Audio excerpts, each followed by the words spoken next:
As it's your last night, can I ask you a question? Oh, ask away. Oh, no, wait. It's not going to be about love, is it? Love? What? Well, it's just that kick-out warned me that if you were to ever mention it, I should be very firm with you and tell you you must treat me like your sister and not be stupid. Or have I just made a total fool of myself and you're actually going to ask me for late night, last-minute tennis tips? No, it was the love thing. Oh, that's very sweet of you.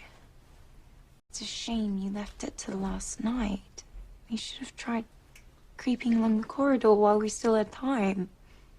Okay, the last night was a bad idea. Very bad idea. It feels like an ever so slightly insulting afterthought. Last night was never going to work. All right. Good. Got it. I know you've probably suspected this, but over the last month, I've fallen completely in love with you. Now, obviously this was going to happen because you're a goddess with that face and that hair. But even if you didn't have the nice face, and even if you had absolutely no hair, because of some bizarre medical reason, I'd still adore you.